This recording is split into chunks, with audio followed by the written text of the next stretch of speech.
Hello everybody and welcome to the final part of MediEvil. I've recorded all this in one day, but I've thoroughly enjoyed it. I'll be scheduling it to go out onto YouTube over the next month, so you'll have this to look forward to, all you MediEvil nerds like myself. I was thinking of doing the remake for this Halloween, but I don't know. I'll see. I might just stream that for fun. But let's probably do the entrance hall, a very fun and easy level, and it's pretty cool because the imps also are in this level. They're in it a lot in this game, in levels that just aren't in Resurrection. But their torches and their flames are pink in this level. It looks pretty cool how they've been experimenting with Zarok's dark magic. I think the imps, I can't tell, I think they were actually also servants of the king, but I guess they're also servants of Zarok. I don't quite remember the story behind the imps, but I do know that they are part of the lore. But I like how you can clearly see here, like this is the hall. To the left, you can just sort of slightly see the time device, and then you see his lair, like to the right of it. You'll see the train at least here from here, though. But let's jump into this, the entrance hall. You see it in the opening cutscene, this level. And there's a part in it that's maybe part of the Hall of Illusions, but it was used here instead, I believe. It's a very short level. There are sticky fingered imps, so be careful. We don't want them stealing our magic sword. But you do see part of this level in the opening cutscene where Zarok casts a spell. Got a nice little FMV there. Entrance hall. I like that opening logo, actually. I remember actually discovering this level the first time when I finally got access to those cheat codes. Thinking like, why that level this easy so late into the game? Those mischievous imps have been at Zarok's spellbook. They're shielded by magic, the naughty creatures. They're just as easy to defeat as the imps in previous levels, but only with like certain weapons. But luckily they can die to the magic sword, but there's a lot of weapons that don't actually damage them. I don't even think the chicken drumsticks kill them. Maybe they can. Let's see. Sir Daniel Fortescue, standing bold as you like in the foyer of Zarok's castle. Who'd have thought it? Still be backhanded with us. That's for sure. We's afraid the master of the house is out trying to plunge the land into eternal night. But come on in and make yourself at home. Is he not already? He's like, oh yeah, come on in, make yourself at home. It's not like the master's trying to destroy the land or anything. But let me try it again. Oh no, they can still be turned into chicken. That's cool. It only gives you a very little bit of health, but it's good to give yourself that little bit of emergency health if you need it. Not many points in the game where we'll be using the chicken drumsticks anyway, so I might as well just use it there. And this level is generally very easy. We got 70 health music again. So, we're probably best to go to the left side of the level here. The left side is the exit though, but we're probably best to do this side first just to play the enemies on this side so that by the time you get up to the chalice, we'll be right beside it. So there's like a left staircase and a right staircase. Oh, what is this on the floor? Looks like murals of Saturn or something. Okay, we'll just fill up all our health that we lost here. But the imps' magic looks very pretty this level. They're all carrying like pink torches rather than the regular fiery torches. But they've been messing about with Zarok's spellbook while he's been away. But it's a nice little easy level that they just have after the ghost ship, which is a bit more challenging. At least for newer players anyway. You actually see this in a cutscene, this level, like, leading down to the time device where we go through like lots of webs. But apparently that was maybe part of a level called Hall of Illusions before. I do want to see if I could get access to that beta at some point. But me and my sister always like mocked this level. We started like, oh god, dreaded this level, the really difficult entrance hall. So near the end of the game it's bound to be hard, but nah, it's not that difficult. The time device is actually not that difficult either if you have like all the chalice up to this point you have the magic sword, but it's more challenging than this is. And I think that's the ghost ship that's on the wall. And a mural of Zarok, but yeah, as you may recognize from the opening cutscene, this is where he casts the spell. Only this water gate looks somewhat more 2D than it did in the cutscene. There we go, luckily we didn't get any stick fingered imp stealing from us. Oh, looks like a rather proper novelist. Robbing people of their free will. His actual, like, spells. The secret diary of Zarok. 100 years I've spent in exile, using my anger to keep me warm, feeding off my suffering, relaxing with my angst. God, he must have been so old. He must have preserved himself, like, with the spell as well. But soon they will all pay, all of them, including Fortescue. He thwarts my first plan to conquer Galamir, and then he posthumously claims to have killed me. when I fight him, I'm going to get medieval on his bony behind. I never liked him anyway, always hanging around the court interfering. Where are you going with that dead cat, Zarok? Where did you find that brain, Zarok? Wretched busybody. I don't think I've ever read that book properly before. That's so funny. But, yeah, that actually does have a side effect if you hit that, but it's solid. That's got the chalice now. That's just done the entrance. Oh, I did read those other 2 books down there, but you could always read that in your own time when you're playing it. But yeah, not even 7 minutes in this level and we're done the entrance. All very quick one. Very fun and easy one. It takes pity on you after the previous level, and then we're going into the time device. God, I remember when I actually first played the time device, I got stuck on like a stupid part, which I will show you when we're there. I don't know how I got stuck, but I did. I think we get a life bottle here. I think the last reward you get is 3 life vials from Megwin, because she's saying, oh, you'll need this in the final battle. Which I like how it does give us that, because at least it preps us a little bit before we lost some health in time device.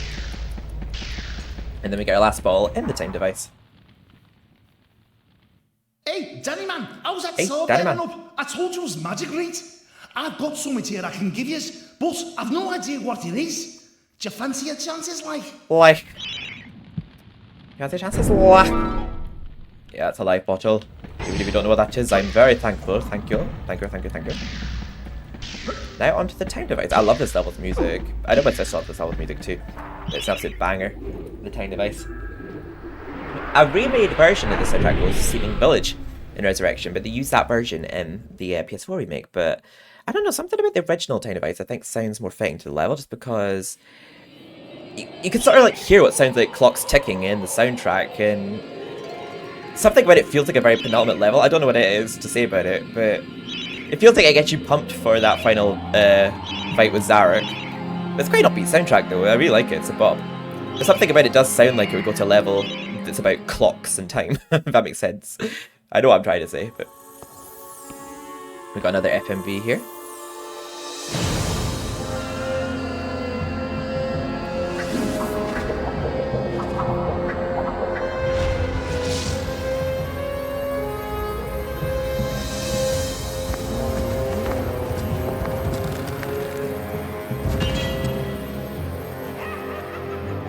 It's so cool to think all the content was from this game. To think what ideas they had that just didn't come to light. The whole illusion sounds like a really interesting one.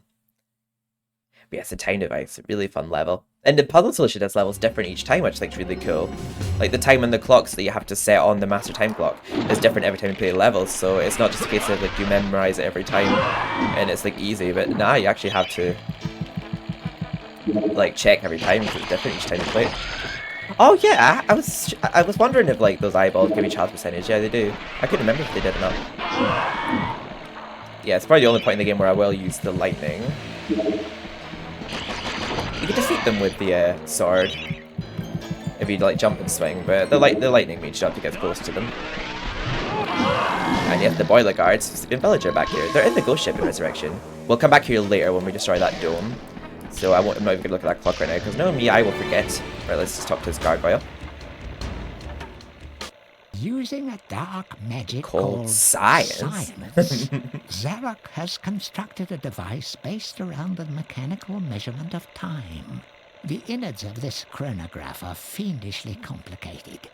Keep your eye on the flying timepieces and get ready to reset the hands of the master time clock.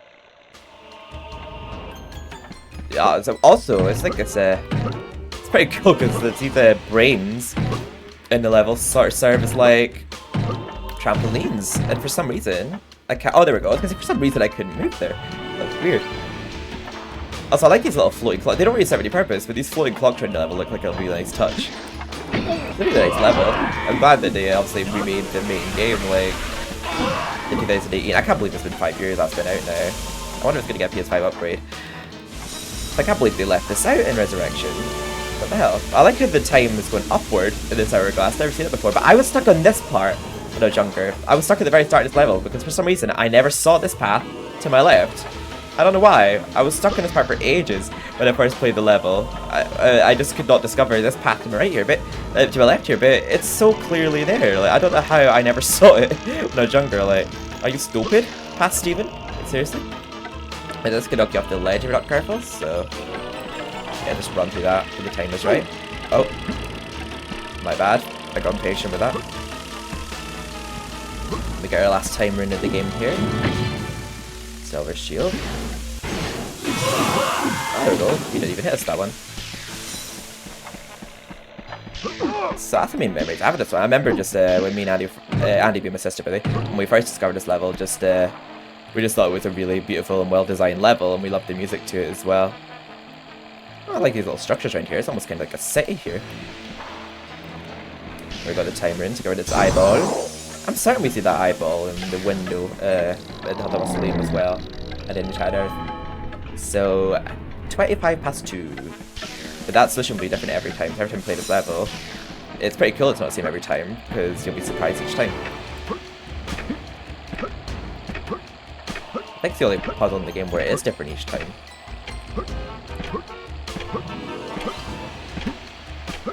Yeah, there's only 2 of these clock puzzles left in the game. Only one is absolutely necessary to progress the story, and there's one down here that's for a life ball and a life fountain, so we're going to be getting that, obviously. Yeah, we've got a bit of an obstacle here, of like, well, there's like spinning circular saws. Don't actually really know what you'd call it, but yeah, a very deadly device. And as you can see, that eyeball is up there again. I don't know if that eyeball just came out of where we unlocked it and it landed in there, if it was always up there. Let's just kill them first. But we're not going to go in there right away. We might as well just kill them while we see them. Because we have to get the I don't know what path we should take first. Well, actually, I'll take this path first, actually. Just to get this life ball collected out of the way. But we'll have to come back this way anyway. Oh, no. We'll come back here later on when we get the chalice. Because the chalice is over there. Oh, wait, no. We have to go this way anyway, because we need the earth rune. Yeah, so yeah. Yeah, so either go the left or right path first.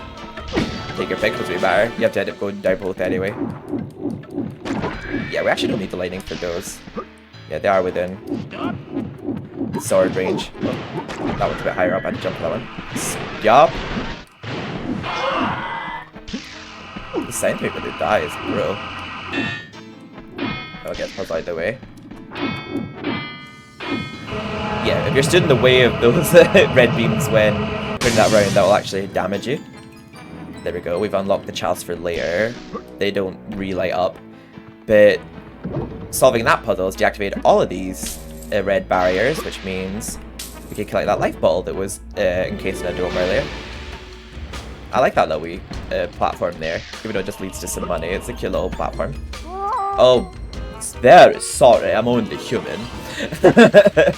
Made a slight lapse in judgment there. But I'm very pretty and green, aren't I? Right, it's a very bad camera angle in here, so this is quite an easy jump to miss. Sometimes I miss it, sometimes I don't. I just have to get lucky, I suppose. But there we go, we made it this time. There we go, that would have been embarrassing to like... Whoa! Hang on. I think... Oh yeah, my emulator's lagging. One sec. I don't know why it does this every now and again. The drop in frames, I mean. There you go, we're back. Just technical difficulties, but I think I've solved it.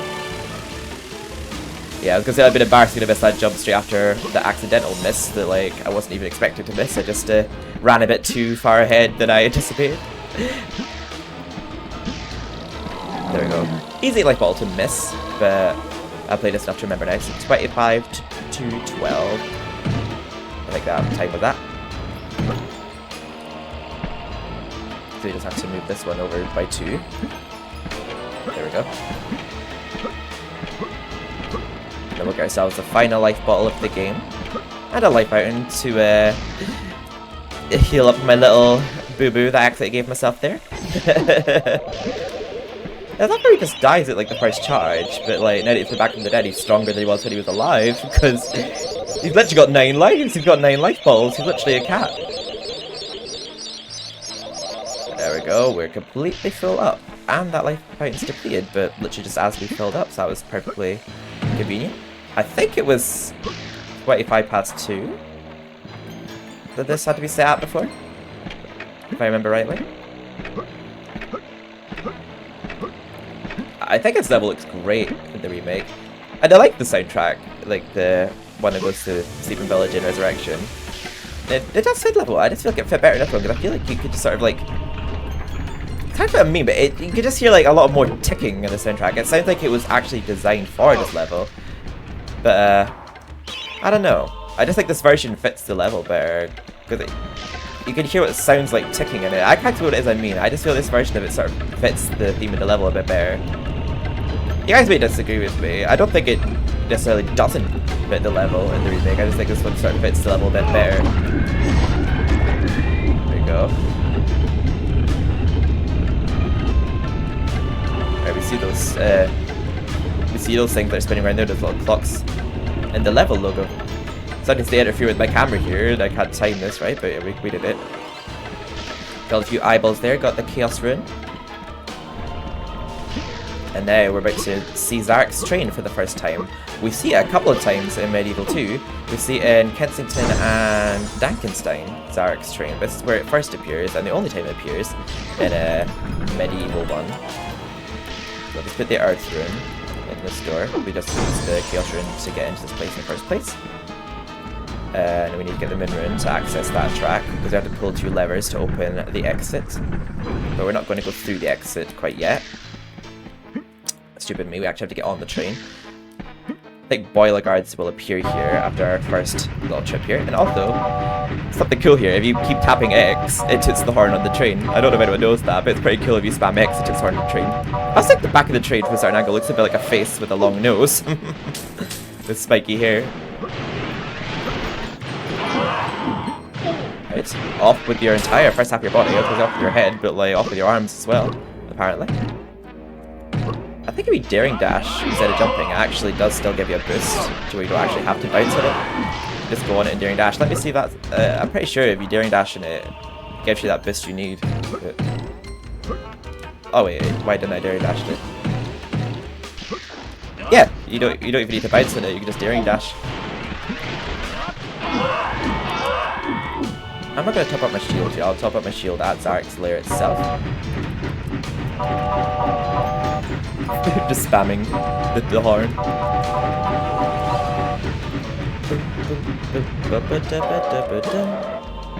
There we go. Now we got the Min Rune. Hit the other lever now. We didn't hit the lever. I was thinking, like, I'm certain we actually didn't hit the lever there. Wait, let's go back on the train. I know they've just appeared. I just killed myself again. Oh my god, I'm being such a flop now. Come on, Steven, stop it. Right. Easy not to die there. Not being stupid, Steven. There we go. We forgot to hit the... oh, no, don't mind me. Both the levers are on this side. Okay, no, I didn't fuck up there. Oh, I lost a life ball for nothing. My death was in vain. I don't know why I'm forgetting shit. Okay, medieval fan are you, Steven? Yeah, I forgot. Yeah, that both the levers for opening that gate are on the side with the Min Rune. Yeah, but before we actually go out the level, we have to backtrack to get the chalice. The final chalice of the game.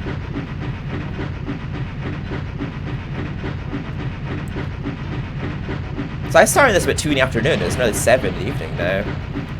I can get through this game pretty quickly. Or maybe it was about 1:30. It was close to 2 in the afternoon when I started. We got like thing here to patch up her boo-boo. It will be perfectly fine because we get life vials from Megwin. And look how much money we have with Zaroks Lair, which I don't think we really need any of other than to top up our shield. We've got plenty of longbows, and I used the dragon armor to beat Zarok.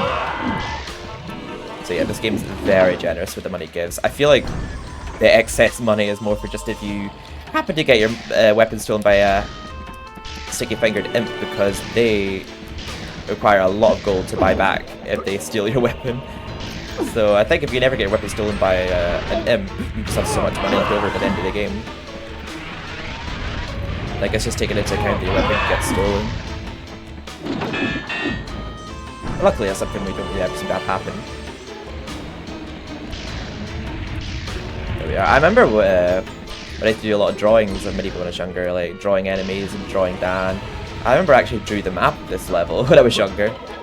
I just remember how this part looked in my little drawing of the map. But I just knew exactly how the level looked, so I just drew the outline of it.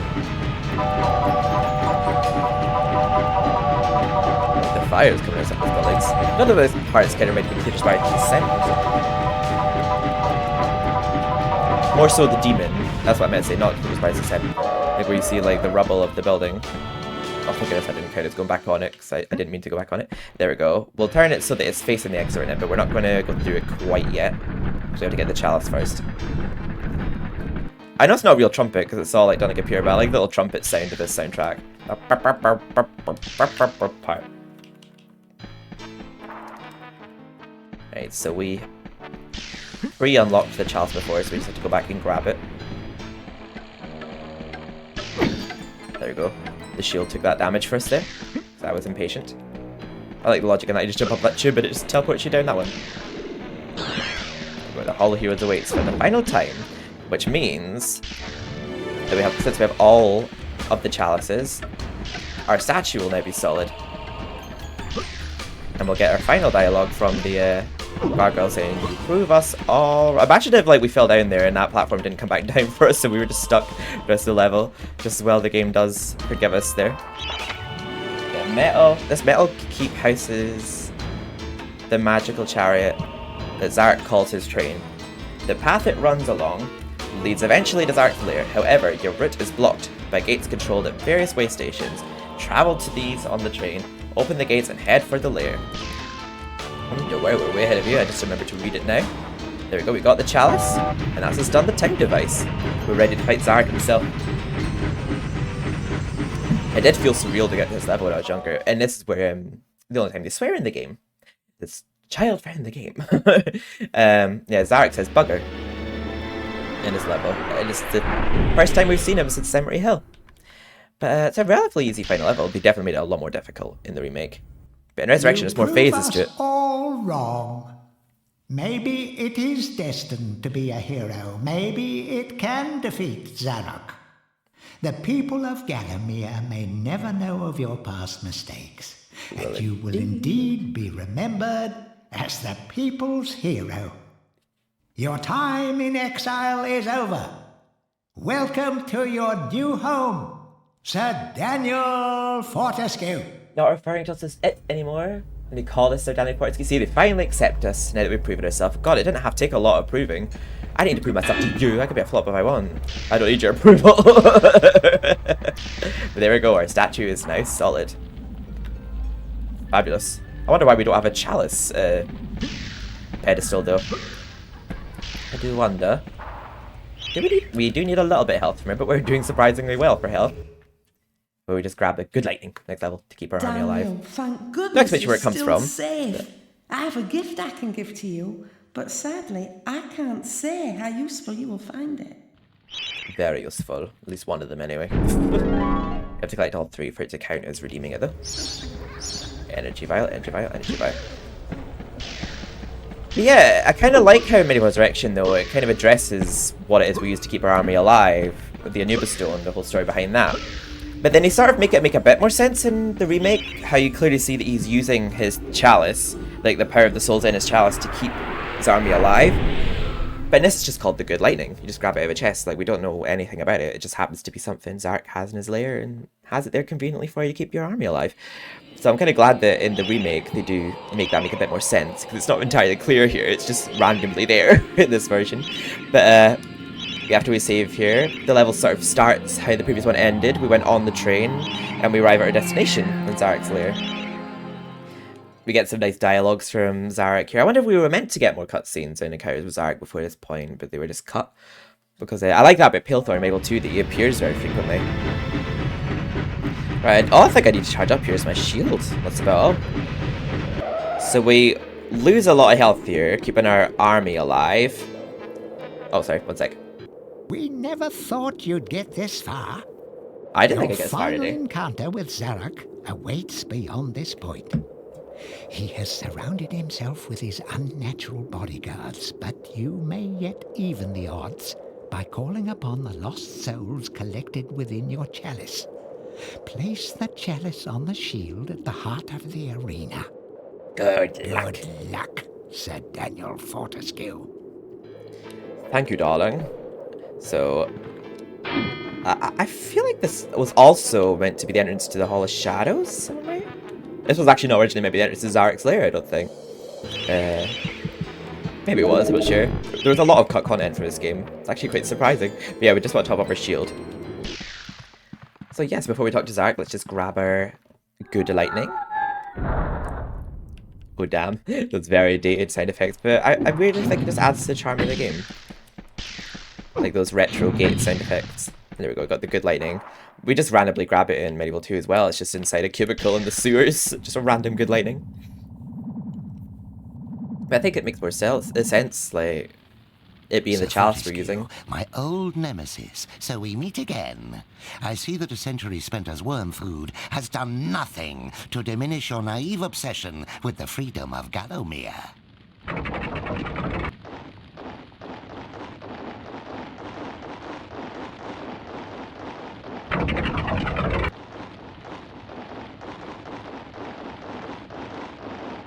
There's Zarok's army of Basicles. I guess second point of the game where there's skeleton enemies other than the ghost ship. There's a lot more skeleton enemy levels in MediEvil Resurrection. Prepare to attack, my warriors. I want the dogs gnawing marrow from those bones within the hour. Ah. Ah! What is that, Fortescue? Your lucky cup. Why do I sound so mortified by the chalice? Like, oh, it's a chalice. I like you actually see the souls inside the chalice. MediEvil 1 in Resurrection, it's just like a little squiggle. Some of them seem to start with, like, maximum health, and other of them seem to be already partially injured. Like, see, a lot of them are green, some of them are a bit more in the yellow side. For the honor of Gallowmere! So basically, you can judge how much health they have by how red they are. The more green they are, the more health they have. But some of them start already rather yellow. So basically, we have to sacrifice our health to give them health, to keep them alive. It'll get to a point where they overthrow Zarok's army, we don't have to give them any more health. We could afford to lose a few, but do your best to keep them alive, because if you lose, Zarok... I'll actually post a YouTube after if you lose. Zarok's like, not such a tough man now, are you, Fortescue? Gods, take him down. But, yeah, basically, for every soldier we have alive at the end of this challenge, they drop you a life vial, so you can actually afford to use up a lot of your health here. I actually normally never have to use the good lightning once in MediEvil 2, because usually I can save Kia before I even have to use it. But you actually have to use it here. You have plenty of time to pick up the vials. You can even pick them up during boss fight with Cardok and Zarok. But in MediEvil Resurrection, when the vials appear from your army that are still alive, you have literally a matter of seconds to pick them up before it cuts the next cutscene and you can pick them up again. Which is very unforgiving if you're not expecting it. Oh. You have to be very careful, you're not giving them too much health, but they don't need it. You have to make sure you have some health for yourself. There we go. Just only give it to the ones that look like they're about to die. Right, it's looking like our army's winning. Yeah, we've got a lot more soldiers. I'd rather have more alive as possible though, just so I could get a lot of health back at the end. But I remember doing this part with the cursed helmet on PS4 without any child weapons before this point. This part was really hard. There we go. This battle is ours. Let me just jump along with them. This battle is ours.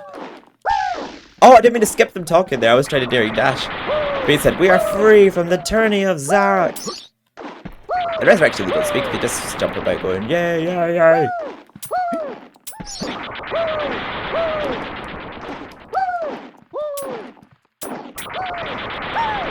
Where am I? Oh, there I am. I like you can move during this cutscene. Very convenient. Woo! Woo! We're nearly full. There we go. And now at least we've got 2 spare vials for if we need them during the fight with Cardok and Zarok. But I think we'll be fine. So I don't think I got through all this so soon today. You always were fortunate in battle, Fortescue. Let us Lies, I died right away. Champion, the late Lord Cardok. He eats people like you as calcium supplement. Yeah, he's also the reason why I'm missing an eye. So bring it, Cardog. I've got a bone to pick with you, quite literally. We're all bones here. I don't know why he reminds me of a gladiator from the Rome level and you do the cyber chase. He looks a bit like him. But yeah, the I remember the magic longbow was really good against him here. But I think we can only attack him when he like raises up, like when his horse starts freaking out. Just like a medieval resurrection. Oh, I don't think I've ever heard that sound from him before. It goes, yeah. I don't think I've ever heard that sound before. Oh, can we shoot him? Oh yeah, we can.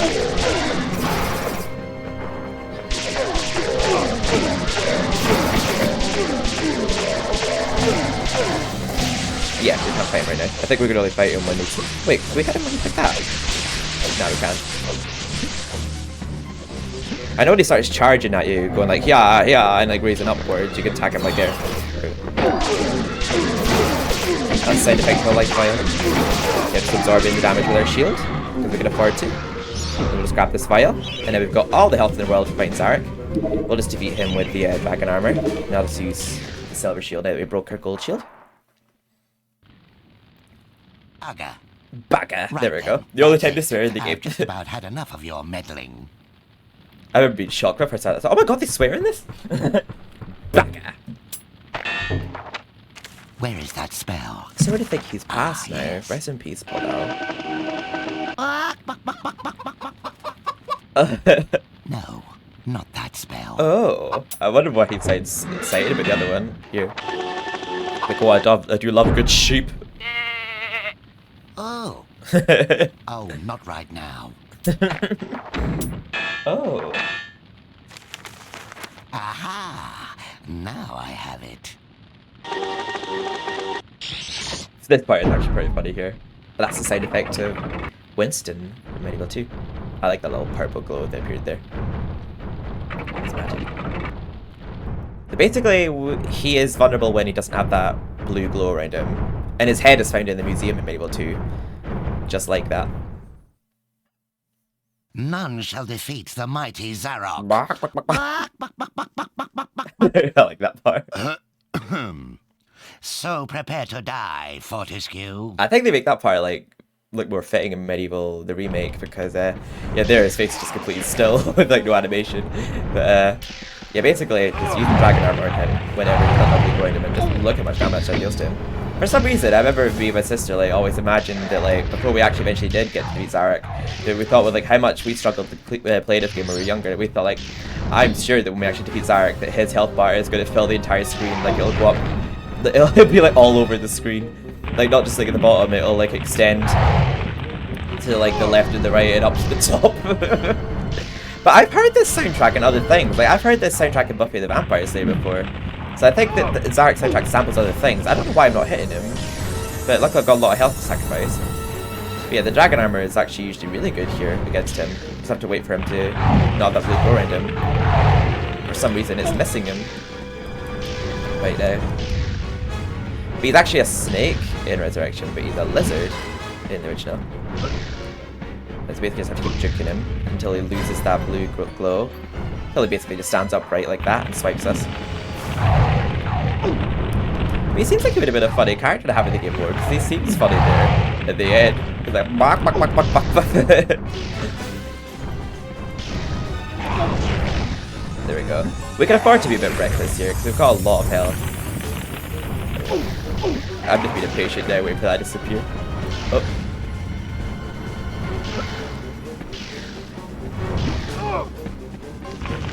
Oh, yeah. Yeah, he walks around us with a little dome around him. He does take a lot of damage off you when he hits you, but it's mostly just me being totally impatient and just trying to hit him before he's ready. There we go. Yeah, we had a lot of health to use there, so we were perfectly fine.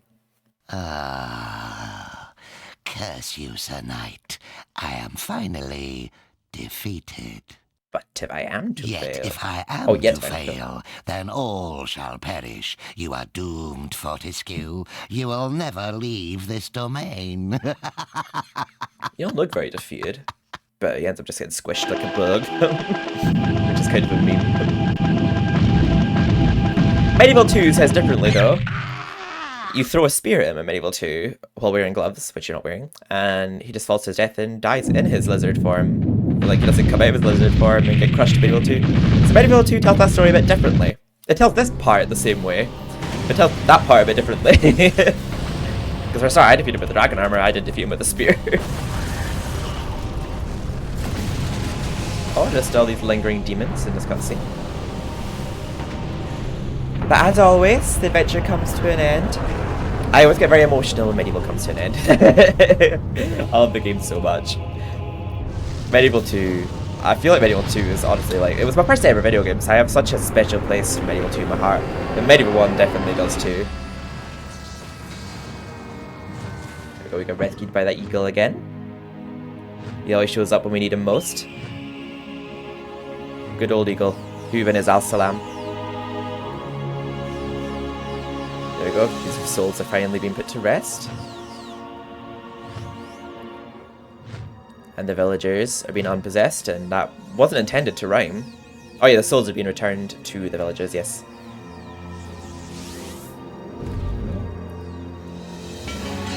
Oh, he looks so cute there.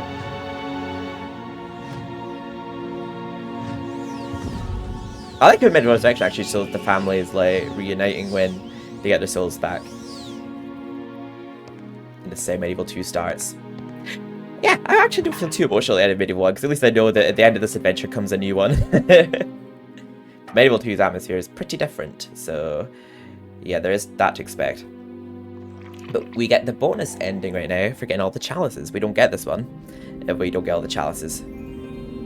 Where Dan has eternal rest. Well, sort of eternal rest till All Heroes still wakes up in London. Hundreds of years later.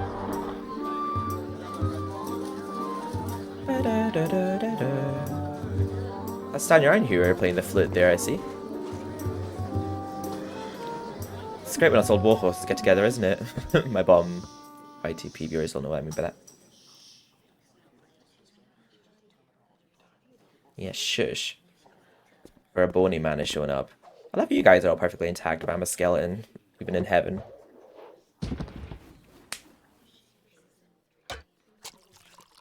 Well, the Hall Heroes technically, but I would say it's heaven. It's technically heaven.